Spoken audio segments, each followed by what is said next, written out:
Assalamualaikum, selamat pagi anak-anak. Anak-anak, hari ini kita akan belajar IPA, tema 2, subtema 1, pembelajaran 1. Kita akan membahas tentang ciri-ciri khusus tumbuhan sesuai lingkungannya. Yang pertama ada kaktus.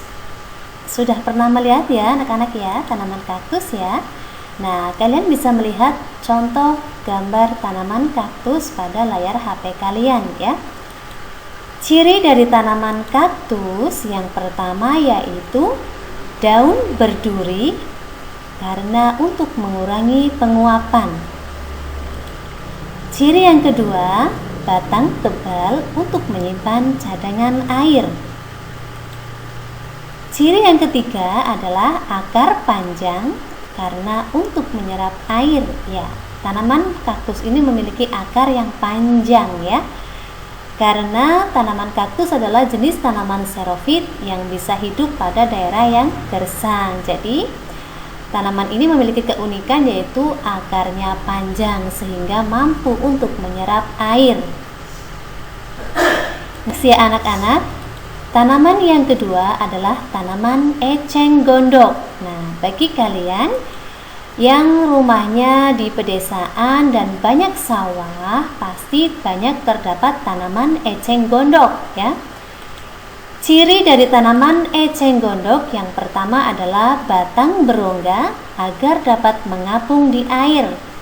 Ya, ini ciri khusus ya anak-anak ya, karena eceng gondok adalah termasuk tanaman hidrofit, itu tanaman yang mampu hidup di air.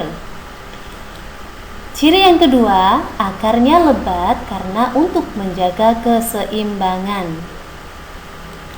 Next ya anak-anak, kemudian adalah tanaman mawar. Nah, kalian bisa melihat nih tanaman mawar yang ada di layar HP kalian. Anak-anak, tanaman mawar ini banyak sekali variannya ya. Ada yang berwarna merah, putih, kuning, pink, dan banyak sekali jenis tanaman mawar lainnya. Ciri dari tanaman mawar adalah memiliki duri di sepanjang batangnya dengan tujuan agar terhindar dari gangguan hewan dan manusia. Ini seperti tangan-tangan kalian yang jahil ya, yang suka memetik bunga mawar yang ada di halaman rumah atau ada di taman bunga. Nah, hati-hati ya anak-anak ya, karena memetik pohon mawar ini, tanaman mawar ini bisa melukai tangan kalian. Kemudian yang keempat yaitu tanaman jati. Oke anak-anak, kalian bisa melihat pohon jati ya. Pohon jati ini banyak sekali dimanfaatkan untuk kebutuhan manusia ya. Seperti pembuatan furniture seperti meja, lemari, kursi ataupun yang lain dan lain sebagainya ya. Tanaman jati ini memiliki ciri khusus yaitu menggugurkan daunnya pada musim kemarau karena untuk mengurangi penguapan ya. Nah, unik sekali kan ya anak-anak bahwa tanaman jati ini menggugurkan daunnya pada musim kemarau saja. Tetapi pada saat musim hujan, tanaman ini akan meranggas kembali, memunculkan daun-daun barunya, ya. Tapi saat kemarau akan gugur lagi karena untuk mengurangi penguapan supaya tanaman jati ini bisa bertahan hidup. Kemudian yang kelima ada tanaman jagung. Nah, ini kalian sering pasti ya makan jagung, nih jagung manis. Jagung adalah salah satu makanan pokok di Indonesia ya. Kita bisa menikmatinya dengan cara dibakar atau direbus ya. Ciri dari tanaman jagung ini adalah menggulungkan daunnya pada musim kemarau. Tujuannya yaitu untuk mengurangi penguapan ya. Kemudian yang keenam ada tanaman pinus. Nah anak-anak, kalian bisa melihat ya tanaman pinus yang menjulang cukup tinggi dan memiliki ciri-ciri daunnya berbentuk jarum untuk mengurangi tekanan angin yang berhembus. Nah, anak-anak perlu diketahui bahwa tanaman pinus ini kebanyakan tumbuh di daerah pegunungan yang memiliki rata angin yang cukup tinggi ya. Jadi tanaman ini berbentuk jarum, tujuannya adalah mengurangi tekanan angin. Next, yang ketujuh ada pohon kelapa. Oke anak-anak, kalian bisa melihat pohon kelapa ini adalah salah satu pohon yang bisa dimanfaatnya mulai dari akar sampai ujung daunnya.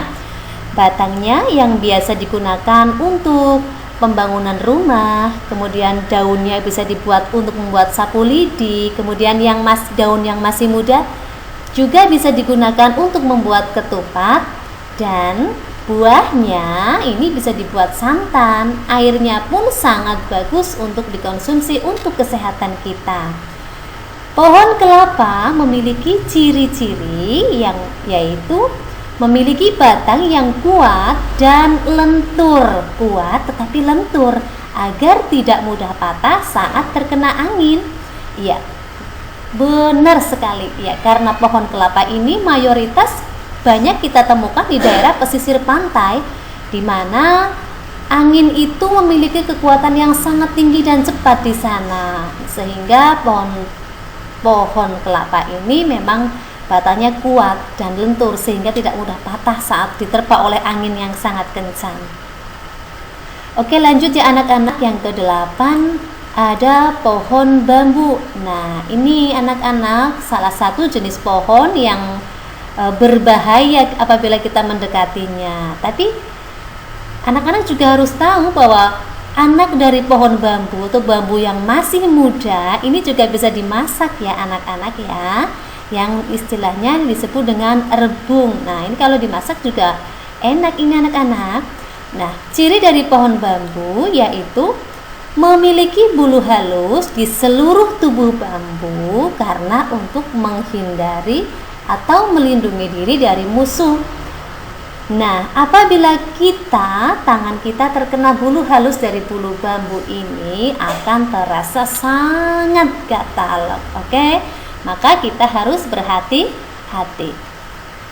Next, yang ke-9 ada pohon cemara. Nah, banyak sekali varian pohon cemara. Salah satunya yang Bu Guru tampilkan di sini adalah pohon cemara Arnold ya. Ciri dari pohon cemara adalah daunnya berbentuk runcing untuk mengurangi penguapan. Ini salah satu tujuan daunnya berbentuk runcing adalah untuk mengurangi penguapan agar pohon cemara ini dapat bertahan hidup. Dan yang terakhir dari Bu Guru ini adalah pohon teratai. Nah, cantik sekali ini, melihat warnanya saja yang pink. Kemudian buah teratai juga bisa dikonsumsi ya anak-anak ya. Kalian bisa menemukan pohon teratai di sawah atau juga di danau. Pohon teratai ini memiliki ciri-ciri. Ciri yang pertama yaitu daunnya lebar. Ini memang pohon teratai ini daunnya lebar karena untuk mempercepat penguapan. Ciri yang kedua adalah batangnya berongga karena untuk menyimpan udara. Oke, terima kasih anak-anak. Sekian penjelasan dari Bu Guru. Nanti kalian bisa tanyakan jika ada yang kurang jelas. Terima kasih.